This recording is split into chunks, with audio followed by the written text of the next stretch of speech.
Hopefully you see what I'm seeing. Yes. Yep, we do. Okay, then it should have a good start. Good morning, everybody. Oh, yeah, perhaps depends where you are. It can also be evening or afternoon. Okay, a quick agenda. Again, always like a quick introduction. Again, to highlight a bit different the choices you might have. Of course, we're going to talk about CAPEX OPEX. I specifically say let's talk words because you will see that I use less numbers but more, let's say, inside information to get to give you a proper understanding on what's all involved. Some challenges for the industry in general. Also, again, you can have CAPEX, but it also defines about what's the capacity of your facility. And it's important, in my view, to have certain numbers in mind to make sure that, again, small changes in your business plan can make big differences in your return of investment. I quickly want to highlight pet food and say goodbye. Okay, then who's Bob? Again, born in '83, born and raised in the Netherlands, family, 2 kids, 1 wife. And as you see, as I was young, I was still a very cute boy. And I'm an entrepreneur since 2004. Indeed, I own a business, Insect Engineers, where we are a turnkey supplier for equipment for the black soldier flies. And I founded the insect school. But I think Bernd already highlighted things like that. So I will continue my presentation. There's my mouse. There we go. What are my choices? Or, yeah, perhaps more, what are your choices? A lot, but to perhaps narrow it down, you can say, well, you have a centralized, you can have a centralized farm, so where you already have, let's say, your waste stream, which you put into your insect farm and where you directly process it. Decentralized means, yeah, you collect waste streams around you and bring it to one central location. And also satellite setup, but that's probably a bit more further in the future, where people say, okay, let's start up for the black soldier fly, a breeding facility, a processing, and one production farm. But when you then expand, you expand to then others will run the production farms, and you have a central, let's say, breeding and processing location. Of course, in general, the mindset is when you have a centralized location, so one location where you process the waste, that is more a container solution based, so on a, let's say, on a small or medium size. In general, that is correct. But of course, it can also be that when you are a large waste processor, that you handle it still on that centralized location. What we see mostly happening is decentralized, because it's not often that people use just one waste stream. So you always have some logistics of different waste streams. So in the end, what's your choice? Yeah, partly depends also on volume. Again, of course, highly depends. Am I going to handle 5 tons of waste per day, or 50 or 500 tons per day?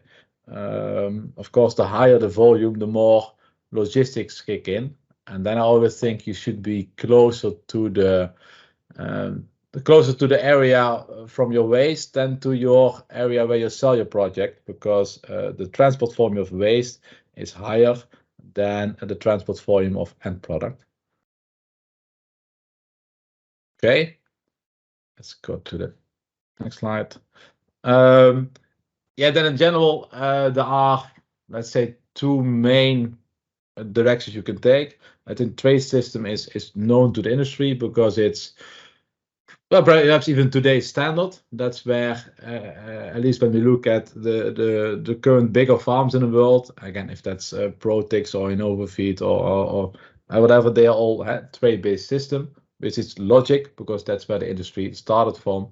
Of course, with my background, we developed what we call the zoom rack system. It is not a tray of 60 by 40 centimeter, but let's say 1.5 by 30 meter, which can give certain advantages. And I'm not, although of course I only focus on the ZoomRack system. I think the market is for both systems, and in the end, it's up to the people themselves to make decisions. What do they think is worthwhile their investment? Also looking at CAPEX and OPEX. So I will not go into detail now about what's directly advantages of one system or the other, but at least want to highlight that you have at least two options. Perhaps there's more, but in general, there are two options. OPEX, CAPEX. Perhaps strange from a person from my side saying, is a realistic calculation possible? But I do like to think differently than some others, and I do like a realistic approach, because in the new industry, with the insect industry still is, it's very easy to just mention a number and people accept it. If I tell a potential customer your conversion is 20% or 30%, they will accept that number because there's little reference. So you have no guideline if that information is correct or not. And then it becomes, I would think, yeah, dangerous is not the right word, but tricky when you make a business plan and we know that you have, for example, 20 variables in your business plan. But if you're not aware of that, then it can, again, then perhaps your calculation is, you think you're earning gold. Another calculation, perhaps you think you earn nothing. And it can be both true, but it's important to understand. So I want to highlight what's important in the end in your calculation. That's one hand. For example, yeah, do you own breeding or not? Again, these days, I think you have the possibility. In the past, you didn't have a real option, but these days there are suppliers who are able to supply you the eggs or the young larvae. So on your own farm, you don't have to focus on that. But of course, it can make it makes a cost price difference. I'm not saying that the one is more better than the other, but at least be aware that this is. Your choice of substrate, again, also when you talk about operational cost, I can choose a substrate which gives high yield. Let's say like a fruit waste, a fruit organic waste is a high nutrition value, so high yield. But perhaps manure is better, of course has a low nutrition value, but perhaps in the end your cost price is better. Location and well defines, also when you look at energy cost with heating or cooling. That's why I also want to highlight how reliable is data of, in this case, large scale farming, because if we are honest to each other, yeah, okay, try to mention 10 big farms in the world. Well, that's already a challenge in itself. So if we are honest to ourselves, there is rarely a fair little amount of data available on large scale farming. And of course, the existing farms, which are mostly, they don't share their knowledge, so or at least on that data. So that's important to keep in back of your mind, because it's a lot of, I think, business plans are based on assumptions, which is logic, because some data is simply not available, but at least make those assumptions as best possible. Yeah, and of course, then linking to then your return of investment. In the end, it all comes back to cost price. So what's your price per kilogram? That's what counts. And yeah, that should keep in mind. So no matter if your investment is 1 million or 100 million, if your operational cost is €1, €2, in the end, it's your cost price per kilogram what counts. That's why I always say, is scoring a 10 out of 10 always the best score? Because if I have the best substrate and I score, I score a 10 out of 10, perhaps I score a 10 out of 10 for €10.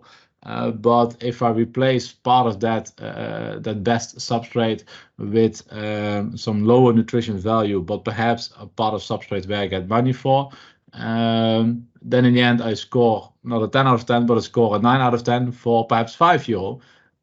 What I mean with that, again, there your cost price hits off. There it's where you become financially attractive, and that, of course, and that's the basic for any business. It doesn't matter if it's insect farming or other business. In the end, you need to earn money to stay alive and to grow and to develop. To give you, again, I want to give you some example. I already saw that Bill later on gives some more insight on price and so on. But I had it from Avia research. I think they did research among, I think, 42 companies out of my head from the Asian market. And yeah, again, it already says in the end, when you're doing your OPEX, CAPEX, and your return of investment, at some point in the business plan, you mentioned somewhere a sales price of your larva or of your frass.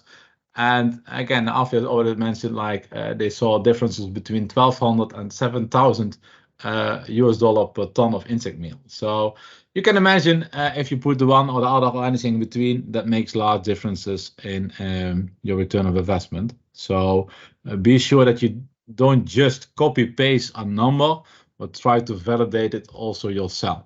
Because that was also my experience when people ask me, okay, can you give me an indication of a sales price? And I say, for example, don't stick me to it, but for example, $3,000. Then that $3,000 always used in the business plan. Perhaps while their situation might be 2,000 or 4,000. So again, and that makes a big difference. On CAPEX, of course, yeah, in the end, just choice of system. And again, like I always said, in the end, I don't care if a customer spends 5 million or 50 million. In the end, yeah, try to define it back to your cost price. Yeah, I also mentioned what distinguishes a successful farm with a non-successful farm. I think it's what I currently see is that, of course, there's a lot of focus on, in the end, animal feed, which is logic, but it's, I think the current farms will be more successful, own or have very close access to a waste stream. Then their calculation, their business model calculation is more based on, are we currently using this waste stream for A, but if we're going to use it for insect farming, then we have a better market for it.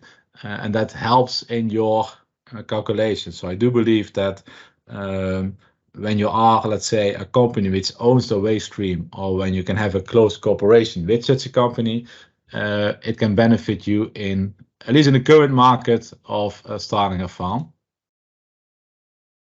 So in the end, define very well who's your customer. Because yeah, it's a logic question. Every business should do it, but I've seen many companies and many people, many startups starting something, and then the focus was on the pilot. But don't forget, the pilot is a step towards a commercial facility. And if you focus on the pilot only, then after 2 years you find out, okay, we didn't make the next step, because the focus should be on a commercial facility, and in your business plan, the pilot should be your help to reach that commercial facility. And of course, with black soldier fly, we focus mostly on feed, yeah, and on waste, because at the same time, the black soldier fly is, of course, the best way to handle a waste stream. When we talk about challenge, yeah, I think the main challenge for the insect industry is how you can grow. Normally you can start. Normally you can start a farm and you grow small, and step by step you go bigger. So you go from 1 kilogram to 10 to 100 to 1,000. Again, the figures are just for explanation purposes. But the key challenge in the insect industry that you have to go from 1 to 1,000. So you don't really have a medium-sized company, because when you have a pilot farm, okay, you can, let's say, sell something to the local chicken farmer.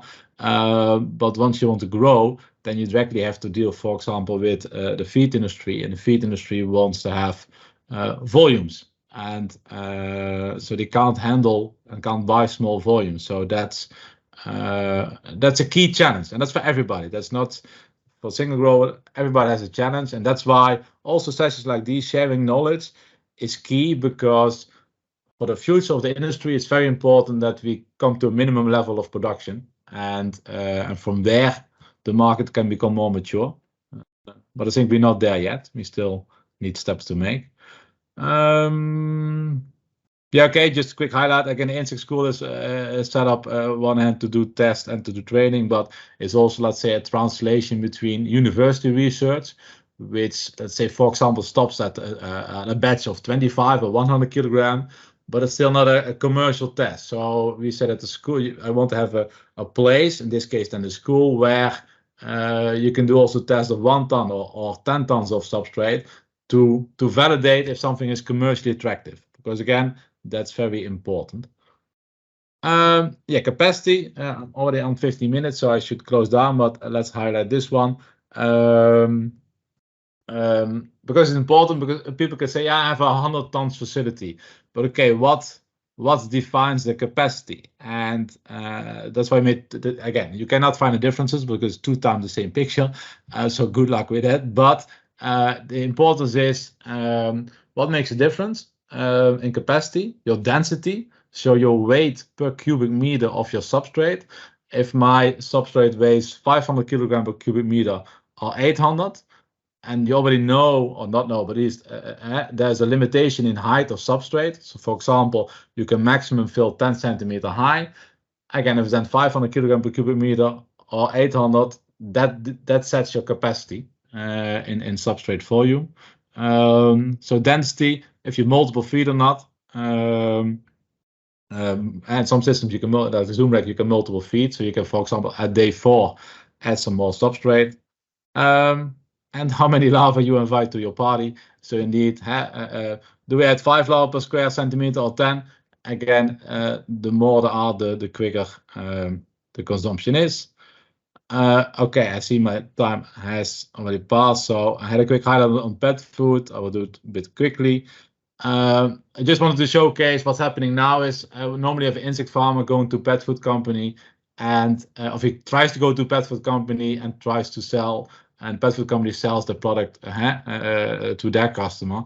What you see happening now, for example, that a supermarket is doing the waste handling with the insect farmer, and that protein goes back into the pet food. And so now the supermarket tells the pet food company that they need to include insect protein because the insects were handled with the waste. And so you have that push-pull market, and that also, I think, helps in growing the market. Okay, they are proof of concept, so it's not, although everything is new, there are farms from 2 till, yeah, we build, let's say, from 2 till 2 tons per day till 70,000 tons per year of input of waste. So again, it is a proof of concept. Promote together. So we had, normally you have the Black Friday, we made the Black Friday. We did it 2 years ago. So again, it's a nice way, but it's good to promote together, no matter how, but these initiatives I also like to promote. So feel free to share the next one. Yeah, again, that's it. Thank you for your time.